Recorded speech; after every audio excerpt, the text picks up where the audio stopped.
Coming up on today's Locked On Bucks, who has the most at stake this season for the Milwaukee Bucks? Whose legacy is on the line, you could say. We examine the candidates and share our choice after this on Locked On Bucks.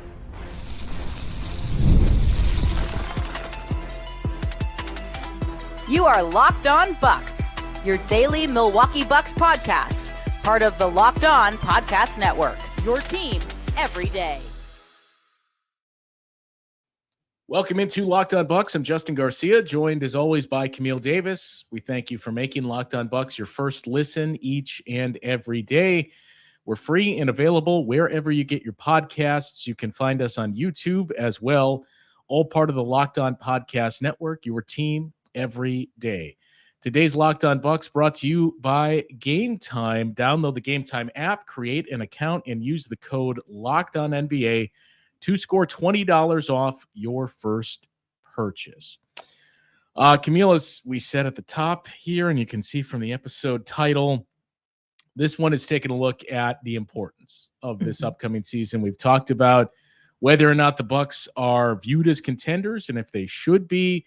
Going back to that episode too, I mentioned we put a poll question out there to see what the general consensus was, and it was 86% of people that weighed in on it said yes, the Milwaukee Bucks are in fact contenders this season. So with that out of the way, we take a look at why this season is important. There's the obvious reasons that we've touched on throughout the offseason here when you get into the last dance element, even though we started to use components of that last year, and the contract situation, the fact that it's an aging roster. But individually, who has the most at stake? So we came up with three names that I think are rather obvious. And if you're watching along live, leave your thoughts and your comments if there's somebody outside of these three. But let's just name those three names, and then we can get into them on a case-by-case basis. It should come as no surprise. I'm going to start with Damian Lillard. Yeah. I think you would put Doc Rivers second, and the third name being Giannis Antetokounmpo. So let's start with Damian Lillard. This season, the importance for him or what's at stake for Dame is what in your mind? Well, it's a few different things when I think about Dame in particular, because if we think about how he even got to Milwaukee, years in Portland, being very loyal to the franchise, and he just wanted to be in a position where he'd be in a chance to win a championship. And it became clear that Portland was going in a different direction, looking to kind of rebuild the roster, and they weren't going for a championship at the moment. So he requested a trade. Wanted to go to Miami. That didn't work out. Ended up in Milwaukee, a place where he also didn't mind to play, given the fact that Giannis was here. And he himself mentioned, like, this is the best chance I've had at winning a title. So there's also that aspect of it as well. Of like, if this is your best chance to win a title, like, what does it look like if that chance never comes to fruition? And especially when you look at how last year went, with Dame mentioning himself, like, last year was a year where he just knew he wasn't right. And yet and still, even though he wasn't right, he still was able to put up some pretty decent numbers. It's just that the numbers weren't the numbers that we're used to Damian Lillard putting up. 24 points a game, like 7 assists, somewhere in that range there. So it was a year for Dame with some inconsistencies, and which is why he's been attacking this offseason so hard. And you've been hearing him talk about how he's going to come back and how this offseason is going to make a difference in what you see on the court this year. So it's one of those things where if we get to the games and things still don't look right, what does that say going forward? Yeah, and, we've had the conversation too. Look, I don't think anybody is putting Damian Lillard above Steph Curry. But even some of the clips that we've seen in the story that Jim Ozarski had of going out to Portland and being there for part of Dame's workouts in his summer camp, and that name keeps coming up of Steph Curry, of, can you do the stuff that Steph Curry does? And those two have, especially the years when Dame was in the Western Conference, had been linked for some period of time. And this season, the importance is to not see that separation, right? If this is another first round exit for the Bucks, or God forbid worse, I do think Damian Lillard's standing starts to take a bit of a hit in terms of the eyes of NBA fans and everybody else that covers it, of, yeah, like the guy had some nice moments in Portland. Nobody will deny his shooting ability and his ability to score the basketball. But, right or wrong, his teams didn't win, and he didn't put up the legacy that Steph Curry did. That's what starts to get attached to you once you go through that. And the thought was, okay, Dame is paired up with Giannis now. He never had. And look, that's the biggest thing to point out in all those comps to Steph Curry is Dame never had the teammates that Steph Curry had when he was at Golden State. And even now with the Bucks, he doesn't have those teammates of the peak Warriors years with Steph Curry. So right or wrong, you can't do it all, but that's what gets assigned to you. Yeah, Dame was a good player, just never won. So I think that's what makes this season the most important for Damian Lillard. And of the names that we brought up, I don't know how you feel, I would say he has the most to gain this season. Yeah, that would be number one when we even threw around the idea of this show. And I'm like, oh, Dame is definitely number one on that list. And again, it's not to say that, it was all bad last season or that there's no faith in what Dame can do, because it's quite the opposite.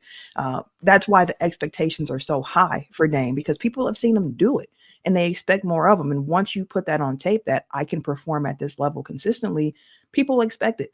And we know there's the whole questions of the aging and how that's going to go for Dame. And we've talked about little guards before and how they tend to age and what happens to their game as they get older. And Dame is, going on record and saying like, listen, I know that there's a lot of younger guys in the league that are getting a lot of attention, and as they should. But let's not forget, like, I know who I am and I know what I can do, and I'm very confident in that. And I love that he has that confidence because it always starts internally. But we got to see it on the court this season for Dame, especially given the fact that this Bucks roster is constructed really around the genius of Giannis and Dame being top players in the league. And if those two aren't that, it messes up with the other pieces of the puzzle that make up this particular roster and how they support what those two guys do. If I'm not even going to say win a championship, if the Bucks make the finals this year, what does that do for Damian Lillard and his standing among the all-time 75 list and how he's perceived in the league? I think it does some good for him. At least he got to the dance, because that's somewhere that he's never been able to get to throughout his career so far. The Western Conference Finals was as far as he's been able to go. So a finals appearance means something. Although in this day and age with the internet and how everybody quantifies everything about if you don't have a ring, it don't mean a thing, so on and so forth.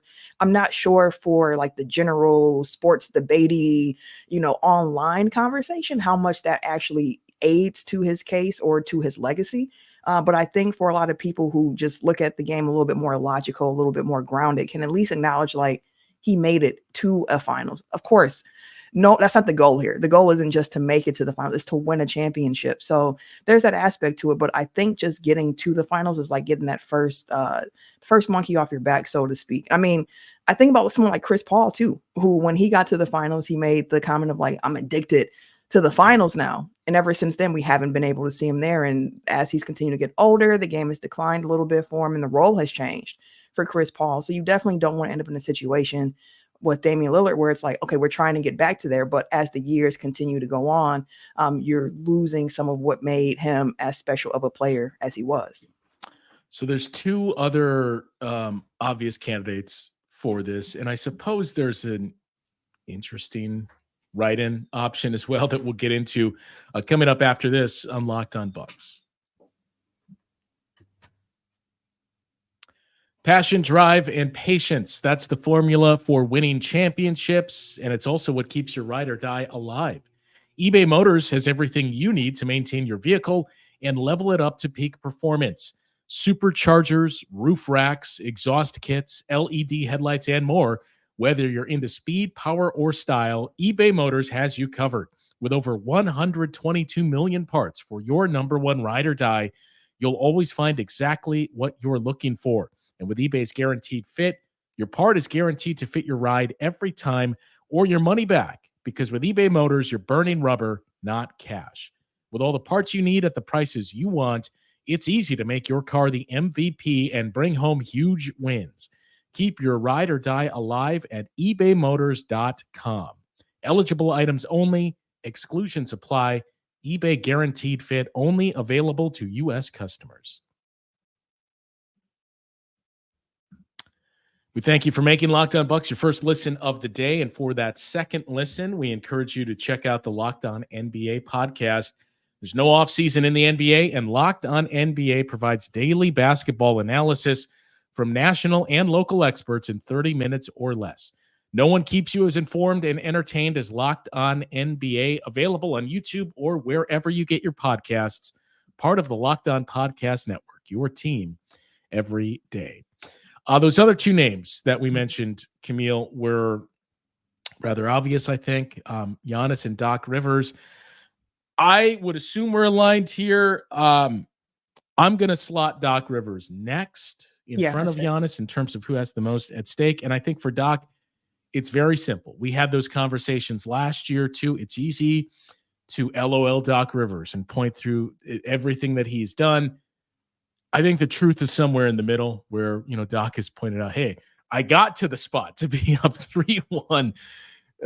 Losing those series, not a great feeling, but he has won a championship. He is one of the winningest coaches in the history of this sport. There's no doubt Doc Rivers knows how to manage players, manage egos, and be a head coach. But the legacy is when you look at the bubble and you look at that series against the Rockets and the Sixers too, when they should have beat the Boston Celtics a couple of years ago, the Atlanta Hawks series. That's what stuck to him more than anything else. And I think there's certainly a storytelling element to it as well. If Doc Rivers can do this in Milwaukee, a second home of sorts for him. But the Doc Rivers story and what's at stake, I think, is the easiest discussion that we'll have. It truly is. It truly is. And it comes back to something I've said on here before, which is like, what is the difference between reasons and excuses? Like, which category are you falling in? And for Doc Rivers, there were reasons last season when he came in the middle of the year as to why things necessarily didn't go the way as planned. It was very difficult coming in the middle of the season. You didn't have much practice time. He didn't get much injury luck as well, with not being able to have his big three of Giannis and Dame and Khris on the court more than 5-6 times last season. So it was very difficult for him to be able to install some things and get that chemistry together for those players, and everybody else operates off of that. So you acknowledge all that, didn't have his coaching staff, so on and so forth. But now the season ended. He has a full summer. He has his full coaching staff. He's able to really implement his things. He's going to have a full training camp. He can run the ship exactly how he plans to do so. So looking into this season, it's like last year definitely saw some reasons as to why things didn't go well for the Bucks or why it ended the way that it ended. And not to say that if things don't end in the championship for the Bucks this year, that it's impossible for there to be reasons. But more people, given the history of Doc Rivers and the 3-1 leads blown, just the general feelings around his coaching style and who he is, I think you're going to hear people being like, okay, now it's excuse time. Like what's going on with the Milwaukee Bucks? So there's definitely a lot at stake for Doc Rivers as well. Even to say that is kind of funny, thinking of the legendary coaching career he's had and just how much respect he's been able to earn. But listen, he started last season on the sidelines for a particular reason. So for him, definitely some pressure on him to make sure this team can perform and not go out in the first round again. So you mentioned that word pressure. And I think the other interesting part, is Josh points out in the comments, John Horst, too, of his job security if, let's say, the Bucks are eliminated in the first round. I think that piece it's a larger discussion of if the Bucks are eliminated in the first round. We've talked about it before. If that's 3 straight years with this group, that each of those years has had championship expectations, this team doesn't look the same. The player personnel, I would still be surprised if Doc Rivers is not the coach, but John Horst, not even saying, hey, you're going to clean house and fire, just things start to run their course and guys start to look to move on of, okay, we took it as far as we can. So that is the interesting part. But when you mentioned pressure, does Doc Rivers have the most pressure on him of anyone with the team this season because of those things you mentioned? Of last year, we were all optimistic, and, well, you're bringing in somebody that's more experienced than Adrian Griffin at the midpoint. We feel like this team's pretty good. This should yield pretty positive results. and it didn't. But as you took a step further and examined everything you pointed out, the schedule, the injuries, the staff that Doc was trying to weave in, none of that's a factor going into the season this year, that you should be at full health. I know we're still kind of waiting with our fingers crossed and seeing Khris Middleton is going to be ready for the start of the season, right? But other than that, Damian Lillard in the best shape of his life, cue those stories. And Giannis, we saw back on the floor in the Olympics. It's been 2 straight off seasons where you get a lot of time off for some of these guys.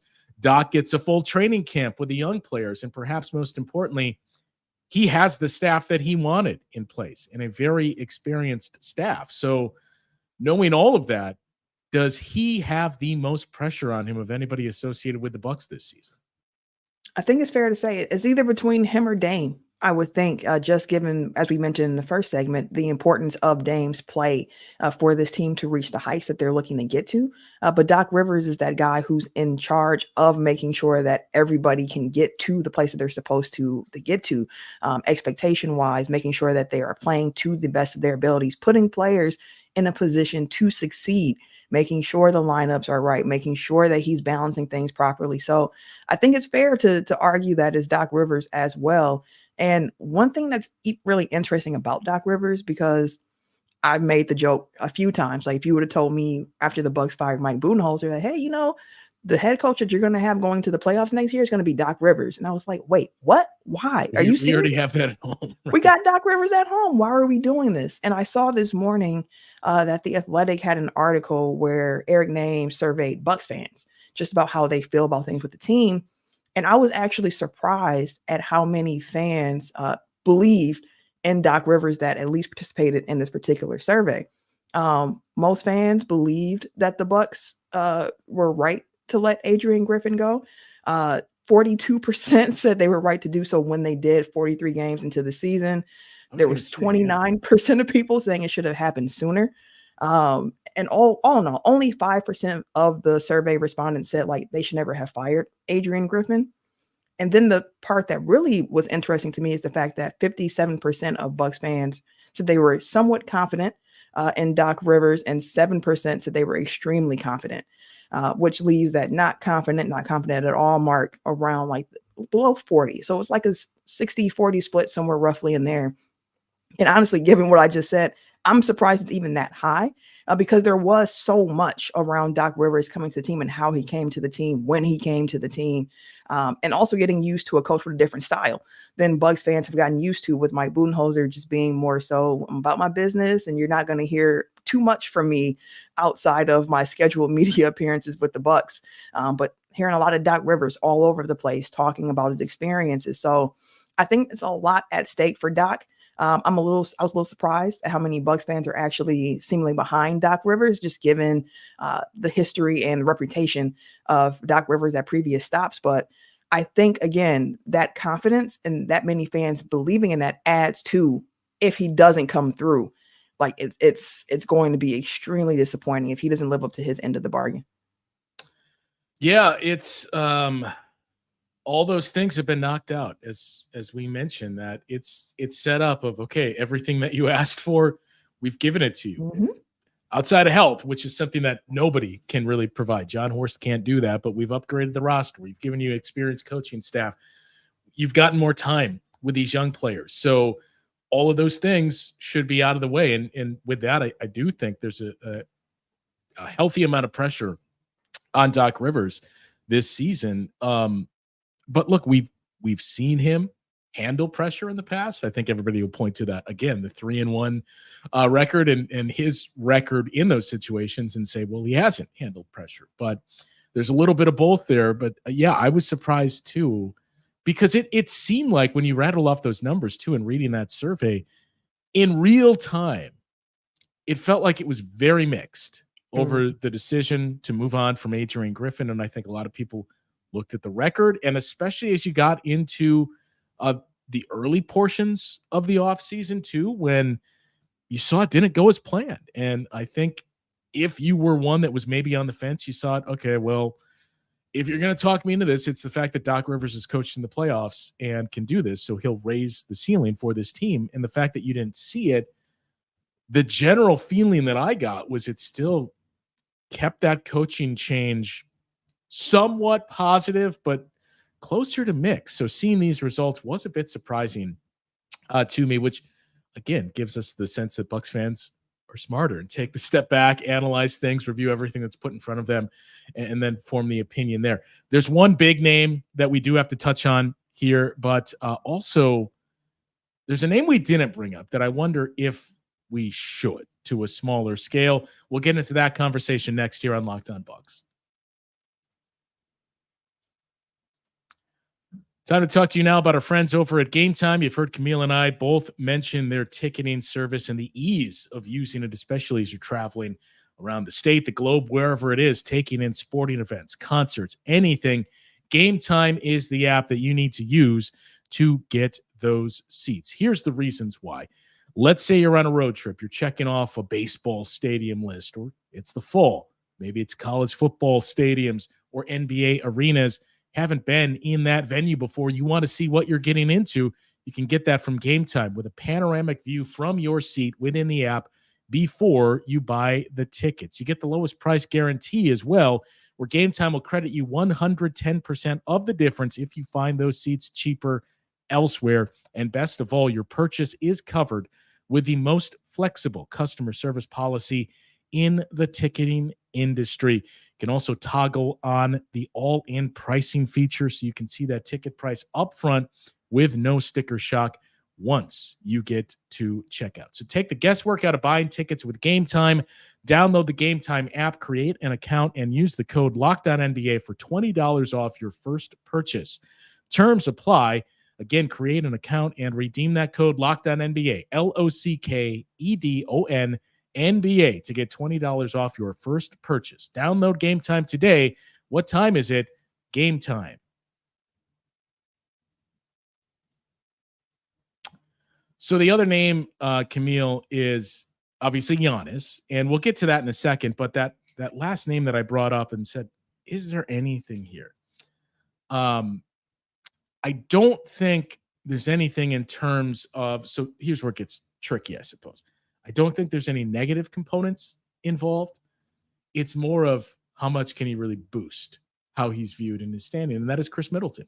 If it's a healthy season from Khris Middleton, if you get playoff Khris that we saw against the Indiana Pacers, and this team wins another championship, best case scenario, you and I have already made it clear our thoughts on Khris Middleton and his standing as one of the all-time greats in franchise history. But if the Bucks win another title and Khris Middleton has 2 championships, there's no litigating his standing in franchise history. Like a second championship doesn't catapult him above Kareem Abdul-Jabbar. I still think he's going to be third greatest player in franchise history when it's all said and done. But the general discourse in the NBA, I think, starts to heighten, especially if he's a reliable figure in the playoffs of, man, this guy was there all along and we didn't really recognize it. Yeah, I that's an interesting one to bring up, because I felt like with the championship, at least when it comes to the franchise in itself, where it was like Khris is stamped, like without doubt, he helped the franchise get a championship the first in 50 years, so on and so forth. And then as you've seen him over the last few years, continuing to move up in Bucks history, his name is all over the record books of just franchise records. So for me, it was like, okay, well, Khris is solidified as a Milwaukee Buck. You still have your people out there who are, not as high on Khris, thinking that he should be traded, so on and so forth. And I honestly understand a little bit more after this offseason of their reasoning, which is his value's high coming off of that Pacers series. Try to buy high on Khris.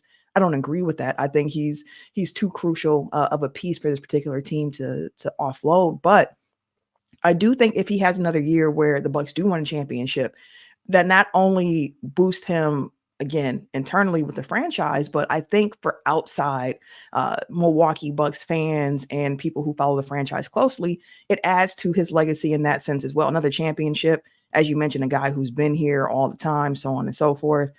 So I think it helps him, but he's not one of the guys who I would say has the most at stake. I think because he's fallen a little bit into the background with Damian Lillard here on the team now, where internally for Bucks fans and for the franchise in of itself and some of the internal debates you hear amongst the fan base, it'll definitely solidify him there. But I think nationally, a lot of people believe who Khris Middleton is and have a lot more respect for him than some might who follow the team closely and just really focus on the Bucks solely. Yeah, it's more of an upside thing than the upside downside. Yeah, I think for sure. here with Khris Middleton, and he's going into his 13th season. We see one of the comments. You can't get away from it, but Zach LaVine, bringing him in place of Khris Middleton. I mean, look, Zach LaVine is entering his 11th season. You're not really making a massive upgrade in terms of age, and there's just as many, if not more, injury concerns there with Zach LaVine.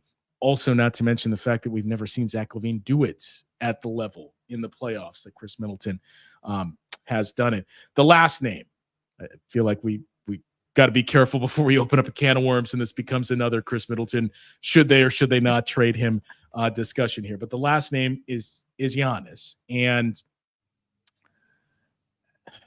so here's where it's kind of complicated for me.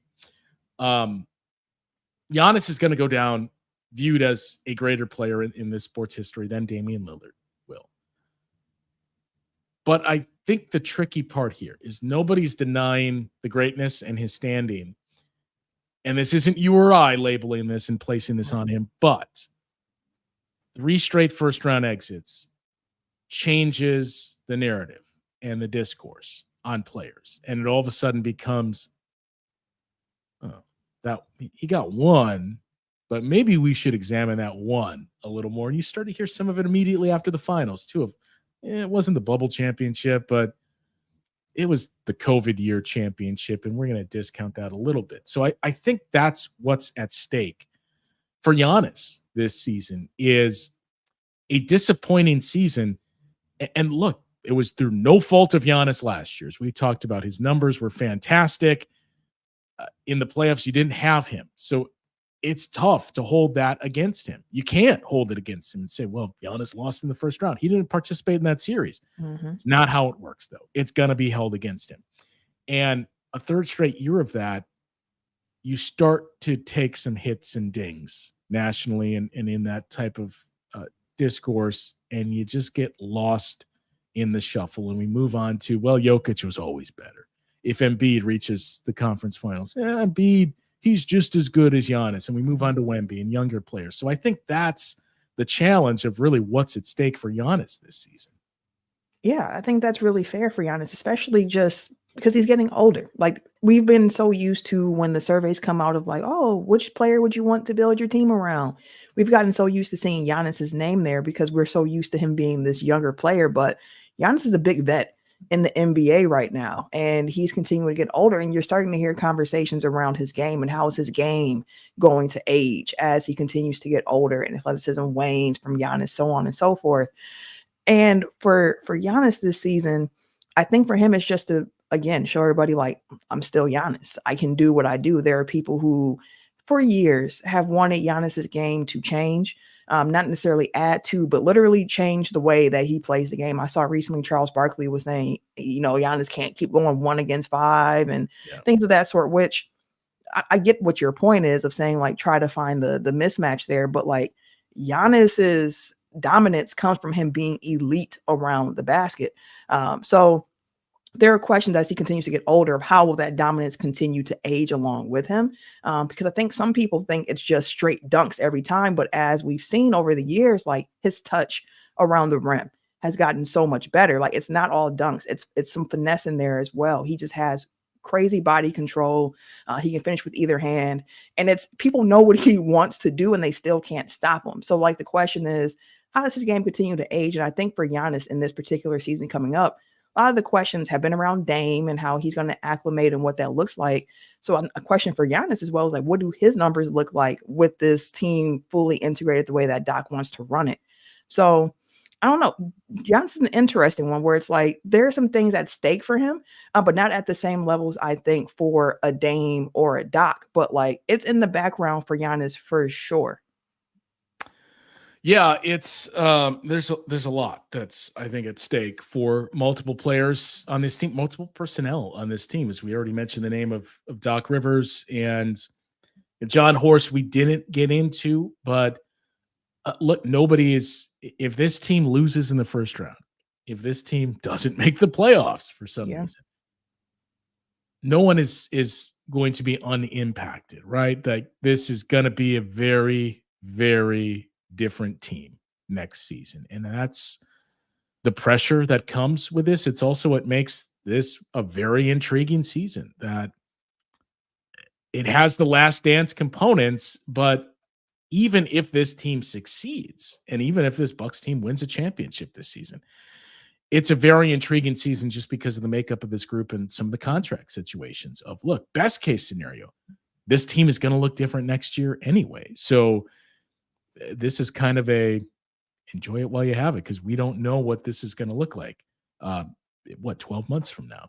If we missed anyone, I think we touched on all the big ones, but if you think there's somebody that we're leaving off of this list of who has the most at stake this upcoming season, drop your thoughts in the comments, and we will address those and get to them on upcoming shows. We've got some more content planned for you guys. We did the best case, worst case scenario shows that were dropped together, and kind of wanted to see where Bucks fans' minds were at, which got the most views and which did people gravitate towards more. Camille, we talked about it. I was pleasantly surprised. The best case scenario and reasons to be optimistic for the Bucks overwhelmingly got more interaction with the Bucks. We're not in our doom and gloom era just yet, but we have a similar show concept planned coming up at some point next week. We have to get into our Bucks related over-unders with Frank here in the coming weeks as well, because we are fastly approaching 2 weeks away from Bucks Media Day, which will be Monday, September 30th. And then once you get to that, October 1st, the very next day, training camp begins. And then 6 days later, 5 days later, it's the first preseason game, which oddly enough is on ESPN against the Detroit Pistons. But we're almost there. So that's everything that we have in store for you. Not everything, but most of what we have in store for you coming up here in these next couple of weeks. That'll do it for today's show, though. For Camille, I'm Justin. We'll talk to you once again on Locked On Bucks.